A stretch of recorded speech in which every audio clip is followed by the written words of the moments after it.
사단이 우리의 삶 속에서 가장 먼저 무너뜨리는 것은 무엇일까요? 건강일까요? 아니면 물질일까요? 아니면 우리의 삶의 환경일까요? 그런 것들도 여러 가지로 우리를 힘들게 하고 있지만 가장 근본적인 목표는 바로 언제나 한 가지입니다. 바로 하나님과의 관계를 깨트리는 것이죠. 특별히 우리가 앞서 주일에 살펴본 대로 하나님과 우리는요 특별한 존재입니다. 대단한 존재입니다.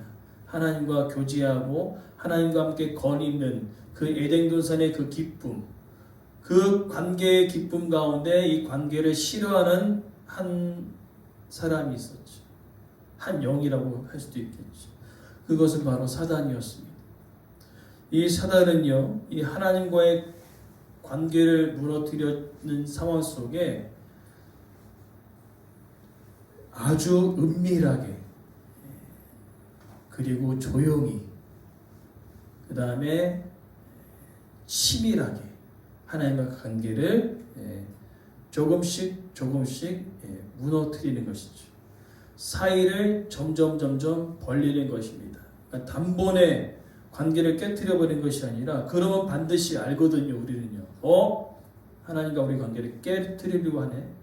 그렇기 때문에 사단은요 그렇게 단번에 한 번에 무너뜨리지 않고 서서히 관계가 균열이 나고 사이가 틈이 벌어지면서 그 틈이 점점 벌어져서 결국에는 하나님과 관계가 끊어지게 만드는 것이 오늘 사단의 전략이라고 합니다. 왜 하필 사단은 왜 그렇게 할 수 있습니까? 그것은 바로 우리가 하나님과의 관계가 바로 설 때에는요 형편이 어려워도 견딜 수 있습니다. 시험이 와도 다시 일어날 수 있습니다. 그리고 유혹을 받아도 회개함을 통하여 하나님께로 나아간다는 것이죠. 그것을 누구보다 잘 알고 있는 사단은요 바로 이 관계를 깨트리는 것입니다. 오늘 본문 3장 1절부터 6절의 내용은요 총 4개의 단계로 점진적으로 이 관계를 떨어뜨리는 것을 볼 수 있어요. 오늘 이 본문의 말씀을 통하여서 오늘 내가 하나님과의 관계가 어느 정도 사이가 균열이 일어났는지 빈틈이 있는지 아니면 딱 달라붙어 있는지를 오늘 말씀을 통해 우리가 우리의 신앙을 점검하는 귀한 은혜의 시간이 될 줄 믿습니다. 먼저는요 제가 말씀드린 점진적이고 단계적으로 이루어집니다. 첫 번째 말씀은 하나님의 말씀을 의심하게 만들어서 관계를 균열시킨다는 것이죠. 오늘 본문을 보니까요 서론에서 제가 말씀드린 대로 단번에 관계를 끊어내는 것이 아닙니다. 첫 번째 단계는 말씀을 불신하게 만드는 것이죠. 오늘 본문 1절에 보니까요 뱀의 특징이 있습니다. 들 짐승 중에 가장 간교하다. 원래 뱀은요 하나님께서 만드신 동물들 중에 가장 아름다웠습니다. 뱀은 원래 날개가 있었어요. 그래서 날개가 있어서 쫙 날아가가지고 나무에 이렇게 걸터 앉기도 하고 그런 하나님의 만드신 창조물 중에 가장 아름다웠습니다. 그래서 들 짐승이라고 표현하지 않습니까? 그러나 그가 이제 사단의 도구로 사용된 이후에는요 땅을 기어다니는 파충류과가 되었다는 것이죠. 그래서 오늘 이제 그런 간교한 그런 모습들 가운데 첫 번째는 오늘 뭐라고 합니까? 하나님께서 참으로 동산의 모든 나무의 열매를 먹지 말라 하시더냐라고 의심하게 하는 거죠. 동산에 있는 모든 것을 먹지 말라 하시더냐. 그러니까 하나님께서는 우리를 에덴 동산에 딱 해놓고 먹을 것도 주지 않는 그런 사람으로 폄하시켜 버린다는 것입니다. 하나님이 참으로 그렇게 너희한테 말씀을 하셨을까? 라고 얘기하면서 하나님의 말씀을 의심하게 만든다는 것이죠. 그래서 그렇게 함을 통하여서 어떻게 됩니까? 하나님의 말씀은 더 이상 절대적인 명령이 아니라 검토해 볼 수 있는 말씀이 되었다는 거죠. 그러니까 의심하게 만들어서 그래, 하나님께서 이 동산의 모든 것을 먹지 말라 하셨을까? 라고 이야기하고 있는데 던진 그 질문에 이 오늘 본문의 하나는요 걸려 넘어진 것입니다. 그러니까 하나님의 말씀에 대하여서 절대적인 그 하나님의 말씀을 내가 한번 걸러서 검토할 만한 말씀으로 바뀌게 한다는 것입니다. 어떤 말씀인지 아시겠습니까? 하나님의 말씀이 절대적이죠. 그죠? 그건 믿으시죠? 하나님의 말씀은 절대 변하지 않는 진리입니다. 근데 그 진리의 말씀을 내가 한번 생각해서 검토해 볼 만한 말씀으로 의심하게 만든다는 것입니다. 그걸 어떻게 알 수 있습니까? 이어지는 내용을 통하여서 우리는 알 수 있는 것이죠. 이제 뱀에게 얘기합니다. 하나님께서 동산나무에 있는 것들 우리가 먹을 수 있게 하셨어. 하나님은 그렇게 우리들 가운데 아무것도 주지 아니하신 그런 하나님이 아니시라고 이야기하고 있습니다. 그러나 중요한 것은 무엇입니까? 오늘 본문의 말씀을 보니까 이제 관계가 점점 거리가 벌어지는데 오늘 3절 말씀을 보니까요 관계가 벌어졌던 것을 느낄 수가 있지요.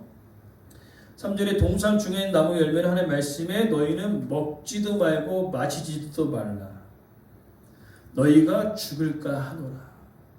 그런 관계가 살짝 벌어진 것을 여러분 느끼십니까? 이제 어떻게 됩니까? 이 하나님의 말씀 그대로 순종해야 할 이 말씀을 어떻게 얘기합니까? 내가 해석하고 조정하고 덧붙일 수 있는 말씀으로 바뀌어졌다는 것입니다. 그러니까 절대적인 것이 아니기 때문에 내가 해석하고 조정하고 덧붙일 수 있게 됐던 것입니다. 오늘 하와의 이 말은요, 하나님의 절대적인 그 명령을 자기가 해석함을 통하여서 덧붙이고 빼기도 합니다. 자, 무엇을 덧붙이고 무엇을 뺐을까요? 오늘 하나는 하나님의 말씀을 더한 것입니다. 우리 창세기 2장 17절 말씀 여러분 창세기 피고 계시지요? 나무의 열매 먹지 말라라고 되어 있죠. 17절에 먹지 말라. 2장 17절 말씀 나무 열매는 뭐라고요? 먹지 말라. 그런데 어떻게 바뀌었어요? 먹지도 말고 만지지도 말라. 말씀을 더해버렸죠. 그러니까 하나님과의 관계에서 우리가 약간 이탈이 되면요 어떻게 되냐면 절대적인 하나님의 말씀을 순종해야 되는 것이 오래 우리 마땅한 것입니다. 창조주와 피조물의 관계였기 때문에요. 그러나 이제 관계가 틀어지면 어떻게 됩니까? 하나님의 말씀을 내가 조정하는 거예요. 덧붙이는 것입니다. 그래서 먹지 말라 했는데 만지도 말라. 그렇게 덧붙이고 심지어는 말씀을 빼버립니다. 17절 뭐라고 되어 있으면 반드시 죽으리라로 딱 끝나죠. 그러나 하와의 말은 어떻게 됩니까? 죽을까 하노라. 빼버렸어요. 반드시 죽으리라, 죽을까 하노라. 반드시 죽으리라와 죽을까 하노라랑 똑같아요? 달라요? 다르죠? 앞에는 완전 죽는 거고 두 번째는요 죽을 수도 있는 것입니다. 오늘날 우리가 이 땅을 살아가면서 이 하나님의 말씀이 절대적인 말씀을 우리가 순종할 때 그 말씀이 능력이 되어지는데 이 말씀이 내 삶 속에서 내 생각대로 조정하고 덧붙이고 빼버리면 어떻게 될까요? 말씀은요 힘을 잃어버리는 것이. 근데 말씀이 힘을 잃어버린 것뿐만 그게 중요한 것이 아니라 하나님과의 관계의 틈이 벌어지게 될 수밖에 없는 것이죠. 오늘 사단은 그것을 다 이용하는 것입니다. 절대적인 하나님의 말씀의 명령을 내 생각대로 조정할 수도 있고 더할 수도 있는 그런 말씀, 한번 검토해 볼 만한 그런 말씀으로 바뀌었다는 것이죠. 오늘 우리가 이 땅을 살아가면서 이런 일들을 우리가 많이 경험하기도 합니다. 하나님의 말씀이 선포되었습니다. 그 말씀을 순종할 때에 우리는 어떤 마음이 들죠? 이건 세상에서 전혀 안 들어먹는 말씀인데 검토를 한번 해보는 거죠. 이게 정말로 내가 세상을 살아갈 때 유용한가 검토해보고 아니면 아닌 거예요. 오늘 사단은요, 절대적인 말씀을 이제 내 생각대로 더하고 뺄 수 있는 검토해볼 말씀으로 바뀌게 만들어버린 것입니다. 그러면 어떻게 된다고요? 제일 중요한 것은 하나님과의 관계가 균열이 일어나고 사이가 벌어지기 시작하는 것이죠. 자, 사단의 특징이 뭔지 아십니까? 벌어진 이 관계를 가만 놔두지 않는다는 것이죠. 그러니까 첫 번째는 하나님의 말씀을 검토해 볼 만한 것으로 바뀌고, 두 번째는 이제는 내 생각대로 조절하고 더할 수 있는 단계로 올라가는 겁니다. 세 번째 단계가 무엇일까요? 따라합시다. 죄의 결과를 흐리게 만들어버린다. 네, 죄의 결과를 흐리게 만들어. 죽을까 하노라 해버렸어요. 그랬더니 사단이 너 딱 걸렸다. 그리고 사절 말씀이 뭐라고 합니까? 결코 죽지 아니하리라. 죄의 결과는 죽는 것이었거든요. 근데 뭐라고 얘기했어요? 죽지 않겠다라고 얘기한 거죠. 이미 사이가 벌어졌기 때문에 그 사단이 이야기하는 것을 믿었을까요? 안 믿었을까요? 믿었습니다. 왜냐하면 하나님께서 이야기하신 반드시 죽으리라는 것은 하나님의 영이시기 때문에 아담과 하와가 범죄하기 이전에는 그 영으로 하나님과 교제할 수 있었습니다. 그러나 여기서 반드시 죽으리라는 그 의미는 영이 죽어버린 것이죠. 그럼 영이 죽으면 하나님과 교제가 할 수 있을까요? 없을까요? 교제가 불가능한 상태가 되어버리는 것입니다. 죄의 결과를 희미하게 만들어버리는 거예요, 사단은요. 그래서 사단은 이렇게 이야기합니다. 너가 죄를 지었을지라도 아무 일도 일어나지 아니할 것이다. 여러분, 아담과 하와가 범죄해서 죽었나요? 살았나요? 실제로는 살았잖아요. 육신의 몸을 입고 있기 때문에 살았어요. 당장 죄의 결과가 보이지 않아요. 그렇기 때문에 우리는요, 항상 사단은 이렇게 얘기합니다. 우리가 죄를 지을 때에 막 부추기거든요. 하다가 결국에는 이 죄의 결과를 담당할 때는 사단은 싹 사라져요. 이게 사단이 하는 일이거든요. 막 죄를 짓도록 부추기거든요. 우리를 야 그래 아무도 몰라 해봐. 해본 다음에 죄를 딱 짓잖아요. 그럼 사단은 싹 사라져요. 결과는 네가 감당해야 되고 사라지는 거예요. 그것이 바로 사단이 하는 일입니다.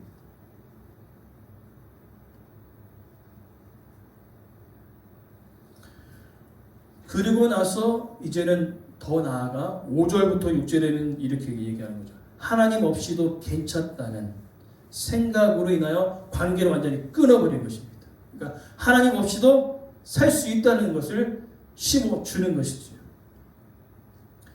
5절 6절 딱 보니까요, 여러분 눈에 확 들어온 것이 있지 않습니까? 눈이 확 밝아졌어요. 하나님과 같이 되어 선악을 안다라는 것이죠. 여러분, 선의 기준은 사람입니까? 하나님입니까? 하나님이죠.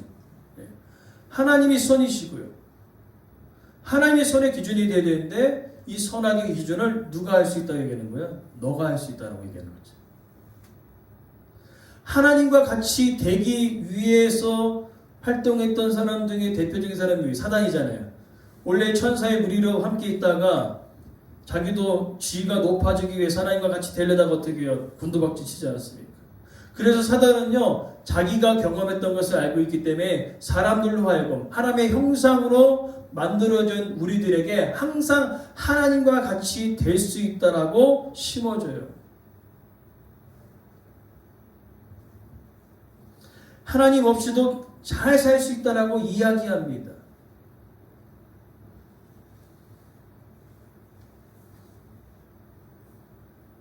그래서 오늘 하와는요, 6절 말씀 여자가 본즉 먹음직도 하고 보암직도 하고 지혜롭게 하고 탐스럽게 하게 되었다는 겁니다. 무엇입니까? 이제 내 삶의 기준과 판단은 하나님 없이도 내가 본 거, 내가 보기 좋으면 된 거예요. 내가 먹기 좋은 거면 된 겁니다. 선악의 기준이 이제 누가 되어버렸어요? 하가 되어버린 것이지. 그러니까 이제는 내 삶 안에 하나님이 없어도 되기 때문에 관계가 완전 끊어져 버린 것입니다. 그러나 이 관계는 처음서부터 끊어지게 만들지 않았죠. 단계적으로 접근하지 않습니까? 하나님의 말씀을 의심하게 하고 그 말씀을 네 입맛대로 조절할 수 있고 더할 수 있고 뺄 수 있다라고 심어주고 그 다음에 그로 인하여 죄를 지었을 때에 어떻게요? 걱정하지 마. 지금 현재 너 죽은 거 아니잖아. 아무 일도 일어나지 아니할 거라라고 이야기하고 있는. 그리고 결국은 어떻게 됩니까? 그래! 내 인생 내가 살아가는 거지. 내가 내 생각, 내 삶 가운데 내가 판단의 기준이 되어야지. 그러면서 하나님은 이제는 내 사이에 필요가 없이 되어버린 것입니다. 이것이 바로 사단이 하나님과 관계를 깨뜨리기 위하여 우리에게 사용한 방법이라는 거죠.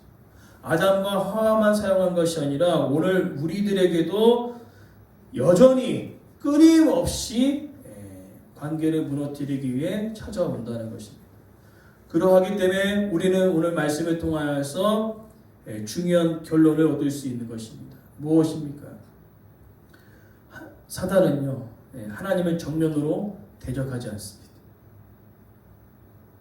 그리고 우리들에게 단번에 하는 관계를 끊어내라고 이야기하지도 않습니다. 뭐라고 얘기합니까? 네 인생 가운데 하나님께서 이렇게 살아가도록 이렇게 힘들고 어렵고 고난 가운데 살아가도록 이렇게 이야기하고 계실까? 하나님께서 너를 얼마나 사랑하시는데 지금 너 삶이 어때? 얼마나 힘드니? 얼마나 고난 가운데 있니? 정말 하나님께서 너를 생각하고 계시는 것이 맞을까? 라고 어떻게요? 하나님의 사랑을 의심하게 만든다는 것입니다. 여러분. 그러면 대부분 걸려 넘어져요. 그렇지. 하나님 나를 사랑하신다는데 왜 내 삶은 여전히 어려운 거야? 왜 내 삶은 여전히 힘든 거야? 라고 이야기하면서 어떻게 합니까? 이제 절대적인 하나님의 말씀이 내 생각과 판단에 따라 더하고 빼기도 한다는 것이죠. 그러기에 오늘 우리가 하나님의 말씀이 선포되어졌을 때 그 말씀을 이 하나님의 말씀인 줄 믿고 우리가 믿고 순종하려는 그 마음들이 우리 안에 생겨나게 간절히 소망합니다. 혹여나 이것도 되고 저것도 괜찮아 라고 차선으로 만약에 두게 될 경우에는요, 그 사이를 사단은 비집고 들어올 것입니다. 그리고 관계를 무너뜨리고 결국엔 우리로 하여금 죄를 짓게 만든다는 것이죠. 제가 말씀드렸어요. 사단은 우리를 죄를 짓기 위해 부추깁니다. 야, 그래, 잘하고 있어, 그래. 네 삶은 네가 마음대로 살아가는 거야. 와, 부추겨요. 그리고 죄를 딱 짓지 않습니까? 그리고 이렇게 얘기합니다. 죄의 결과는 네가 감당해 하고 싹 사라져요. 그러나 하나님은요 너무나 은혜로우십니다. 우리가 이제 금요일에 살펴볼 내용이 7절 이후의 말씀인데 하나님은 찾아오세요. 죄의 결과를 네가 감당해라. 그것을 이야기하는 것이 아니라 죄를 지었을 때 우리가 넘어지고 자빠졌을 때 하나님은 다가오십니다. 그리고 결국에는 우리를 회복시켜 주실 것이다. 그러니까 사단과 하나님은 달라요. 사단은요 죄를 지어 실패했습니다. 너는 그렇게 될 수밖에 없는 운명이고 인생이야 라고 낙인을 찍혀버려요. 너는 실패한 인생이야. 너는 죄를 지을 수밖에 없는 연약한 존재야 라고 낙인을 찍어놓습니다. 그러나 그 낙인이 찍힌 그곳에 하나님이 찾아오셔서 아니 실패할 수 있지 그러나 다시 일어나라고 말씀하십니다. 죄를 지을 수 있지 그러나 다시는 죄를 짓지 않도록 내가 너와 함께 할 것이라고 말씀하고 계시는 것이 하나님이시라는 거죠. 오늘 우리가 말씀을 통해 우리는 기억해야 될 점이 있습니다. 하나님의 말씀은요, 변하지 않는 진리이고 절대적인 명령을 믿습니다. 그 하나님의 말씀을요, 우리가 우리의 생각대로, 우리의 판단대로 더하거나 뺄 수 없는 것이에요. 계시록에 요한은 이야기합니다. 이 하나님의 놀라운 이 계시를 더하거나 빼는 자들은 어떻게 합니까? 그런 자들이 있을 거라고 얘기하십니다. 그 자들을 경계하라고 이야기합니다. 오늘의 삶 속에 우리는요, 이 사단의 전략을 모르는 것이 아니에요. 알고 있습니다. 그러나 알고도 방심한다는 거예요. 그러하기에 오늘 우리는 기억합시다. 우리의 싸움은요, 거창한 데서 시작되지 않습니다. 말씀 한 구절을 가볍게 넘기려고 하는 그 순간, 양심의 작은 경고를 무시하는 그 시간, 하나님 앞에서 하나님, 내가 회개합니다 라고 하는 그 찰나에, 아니지, 내 삶은 내가 내 판단대로 살아가는 것인지, 그렇게 생각하는 그 순간 사단은요, 오케이, 너는 끝났다 하고 그 사이를 비집고 들어와서 하나님과의 관계를 너 멀리 끊어내 버릴 것입니다. 그러니까 큰 게 아니에요. 사건이 문제가 아니라 그 사건 가운데 어떻게 이 문제를 풀어가는 이 과정이 우리 가운데 참으로 중요한 것입니다. 여러 가지 사건들은 항상 우리 가운데 옵니다. 그러나 이 과정을 내 생각대로 풀어나갈 것인가? 아니면 말씀으로 이 문제를 풀어나갈 것인가? 완전 다릅니다. 소망하는 것은 사단이 단계적으로 우리의 사이를 갈라놓을 때 우리는 우리의 판단이 아닌 하나님의 말씀을 기준으로 하여 우리가 그 모든 사단의 전략들을 어떻게 합니까? 무너뜨릴 수 있는 그런 영적인 군사가 되어지기를 간절히 소망합니다.